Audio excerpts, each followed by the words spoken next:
this current Disney Eisner? Bobby Bob Eisner. Remember the guy that comes out in the entrance to Cool Runnings? Hi, I'm what's his face? Oh yeah, you mentioned that before. That's the reason why I know what he looks like. That's the reason I know what he looks like because he opens the Cool Runnings movie. Yeah. Which was I miss movies like that personally. Not gonna lie, when you're a kid watching that and some dude just says you're absolutely watching a true story, when you're a little kid, it adds to the impact. It's like, oh, that's cool. Remember when based on a true story meant something? Yeah. Like, now it's like, whatever. As much as I shit on Disney, even though I have a fucking Disney pass, I still say some of the two best true story, like sports, quote unquote, biopics, or at least based on true story movies. I still say, remember the tight ends and Cool Runnings. And and I'm sure if you want to pick them apart in terms of movie and editing and pacing, whatever, but just in terms of at least on face value, rewatchability. I think since I got Disney Plus, like everybody else during fucking COVID, I think I've rewatched Remember the Titans like 3 times. It's a great movie. And I've rewatched Cool Runnings twice. I feel like there's movies too that are great, but I haven't watched them in a while. But when I do, they're amazing. Like Heavyweights. Yeah, Heavyweights. They just walk in back with a warm hug, dude. Something about Ben Stiller just being a villain is so good. Dude, he's amazing. He had a great run, like the Dodgeball series. Yeah, the Dodgeball Zoolanders and shit. Yeah, He had an epic run, and then Will Ferrell, I feel like, kind of took the torch from there. Will Ferrell and John C. Reilly. Yeah, which is funny because for me, for a lot of people, when I was in college, we were saying maybe around the same time. Yeah. To me, John C. Reilly was the doctor from fucking Adult Swim. Medicine, it's good for you, and all of a sudden, like now he's like in these serious movies, and I'm like. It's like finding out that like Sacha Baron Cohen that played Borat plays all these like other really good roles too, and then like a part of me will never not see him as my wife. You know what I mean? I have a confession to make. I feel like, and maybe it's just like the black person in me. Can you explain to me what's the big deal with Neil Patrick Harris? I feel like he's overrated. As a white guy, I couldn't give two shits about his movie. Because there's certain people that are like, there's a significant cult following with Neil Patrick Harris, and I just don't understand it. He seems like a nice guy. I just don't know why. I'm a fan of I'm a fan of his in the sense that I like his movies, but that crowd that you're speaking to of Neil Patrick Harris, I don't get it. Okay. I don't, because his movie looks that Christmas movie we were talking about. It looks decent. It looks cool. Not for me. Remember? Oh yeah, you had some concerns, right? It felt like a pandering movie of, hey, are you a nerd? Man, come fucking give us money. That's what it felt like. It felt like a more cheerful, Christmassy version of Am Sandler making Pixels. Hey, fat fuck, you played games. Come watch my movie. I still want to watch it, give it a chance, but I can understand that apprehensiveness. I will say this: I can absolutely see where the fandom started. Yeah, because for me, the Neil Patrick Harris fandom, for me, started with fucking Harold and Kumar Go to White Castle. Oh yeah, Neil Patrick Harris playing himself. Ah, yeah, that's true. That was a great fucking movie started. Too. Yeah, because the movie ends with like, hey, there's some love stains in the back of your car, and too many of them are mine. You know what I mean?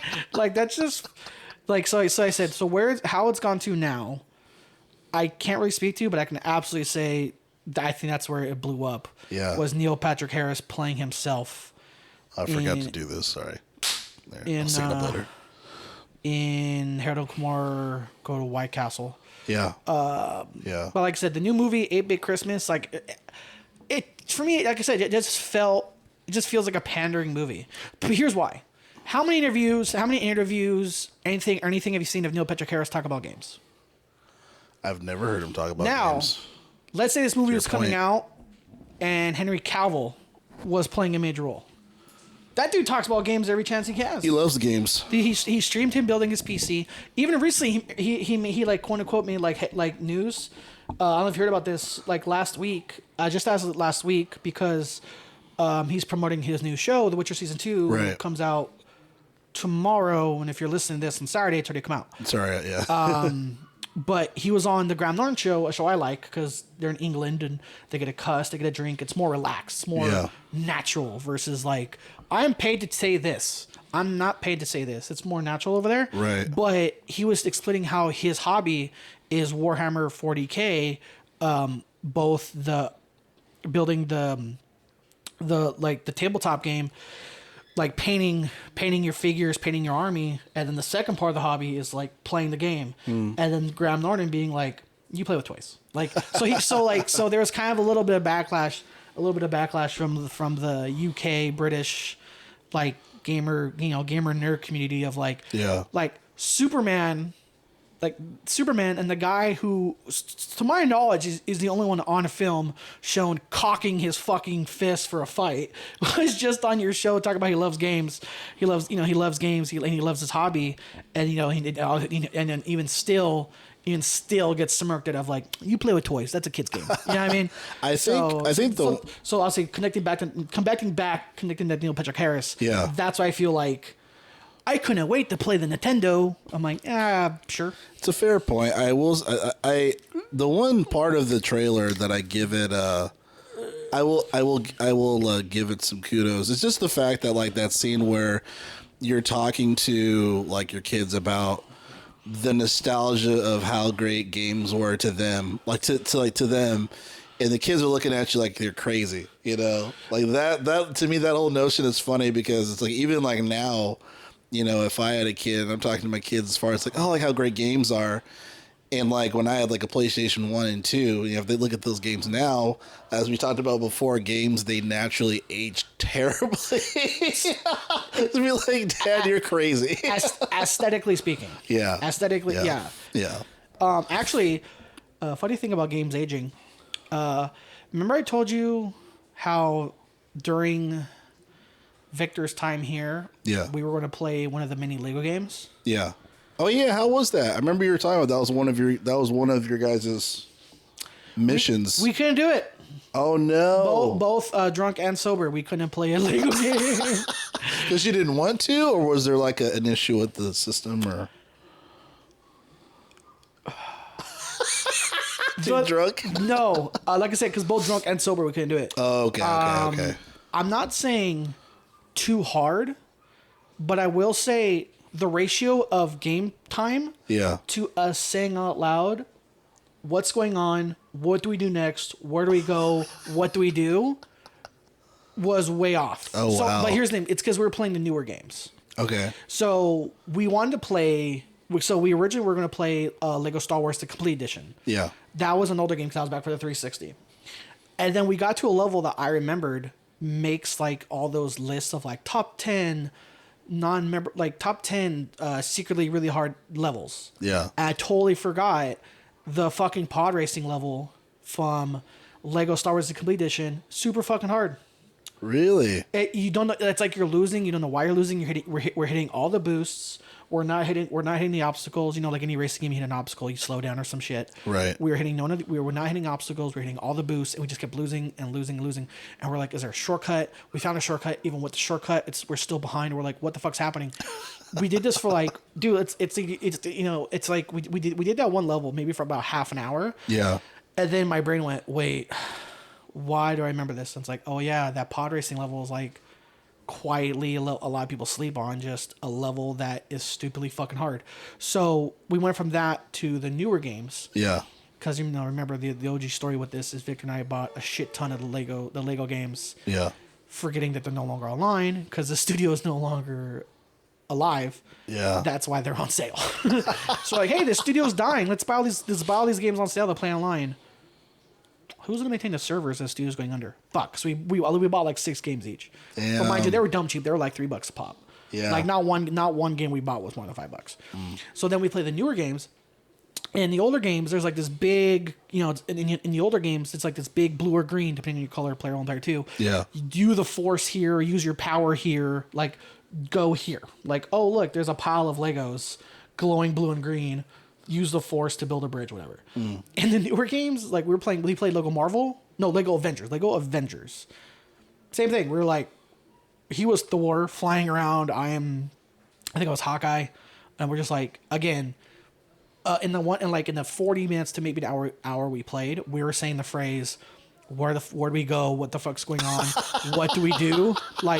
Every 5 minutes, every after every fight, we're like, what do you think?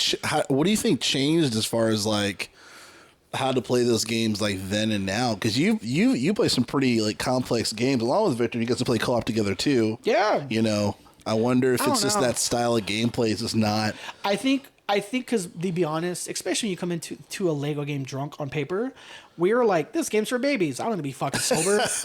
Why? It's like sober. It's like drunk Arthur. This game's meant for 10 and up. I got this. Yeah. And then drunk Arthur and drunk Victor were like, no, we don't got this. Let's play It Takes Two. And then the next day we're like, no, we gotta try it again. That was a joke. We gotta try a Lego game again. So when we try a different newer game. Yeah. It was a different Avengers. It was a different Marvel one, because that's the thing. There's like Lego Avengers, like the movie, and the Lego Marvel superheroes, right? Like their own little story thing. Same thing. After like 40 minutes playing it, again, like after every fight, what do we do? Where do we go? Because it was mainly because I think we didn't get used to the fact that it's like when you play Lego Star Wars, there's again this giant blue aura of a force like over here, right?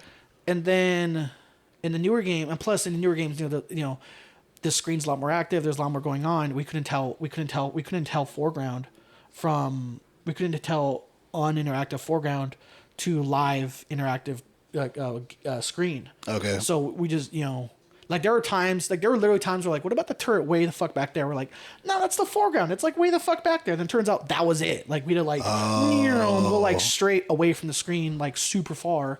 But because it was over a hill, he had to fly to it, and we were like, again, at one point we literally said, hey, what about the thing way back there? And we're like, no, that's foreground. And like 10 minutes later, of us going in fucking circles, it was like, oh, he was supposed to fly up and go into the foreground, and we're like, I wouldn't. It's like I wouldn't have fucking known. Well, because back in day, the foreground in Lego games was like secret shit. Yeah. But not like progress. And we're like, the vibe was definitely felt defeated. We were like, because here's the thing. I've felt that before. Yeah, like, again, we're drunk. We're like, this game's meant for babies. And then we couldn't, again, the Lego one, we just got unlucky with, the Lego, the Star Wars one, we got unlucky with a stupidly hard fucking level. Yeah. Again, unnecessary. We're taking all the boosts. I mean, you just couldn't do it. At the new level, we're just like, man, fuck this. Let's play It Takes Two. And we're a few hours into It Takes Two. So fun. Yeah. So fun. Nice. It's on my list to play, definitely. It's got my interest. I want to go on a rant, but I feel like I want to save this for the episode. For the episode story. Oh, okay. Let's just say the new lawsuit, the Take Two. Oh yeah, save that. That's magic. That's big. Fuck you. What adds to the many reasons why I'm not pre-ordering Grand Theft Auto 6. I'm not getting the special editions. We'll say more when we start. Yeah. I'll say this though, with the past quarter, like the past 2 months, or maybe even the past month of shit. Actually, I'm no longer happy. I'm no longer happy for GTA 6. They burn me too much. Yeah. I mean, it's funny because like for those people that have been on this wild ride of fucking, looks like our guest coming in, so we're gonna start the episode soon. But really quick, as far as just like the people that have been on this journey with us for 7-8 fucking years, and then them still milking Grand Theft Auto Online, and people have vocally been like, we don't fucking care about this, and then them responding, fuck you, basically. Like, yeah, it's now it's getting a little demeaning. So and remember, because we've definitely gone, and the reason why we've gone to the point of we don't care, because it's become blatantly aggressively clear they don't care. Yeah. Like I said, and this goes back, again, this even goes back to that one that one programmer that was like, hey Rockstar, that makes $1 billion every quarter. That makes $1 billion every quarter. With like a day and a half worth of work, you could fix your servers by 70%. For the game that's been out for 6 years. Ooh. Right. We'll give him 10 grand. It's like, fuck you guys.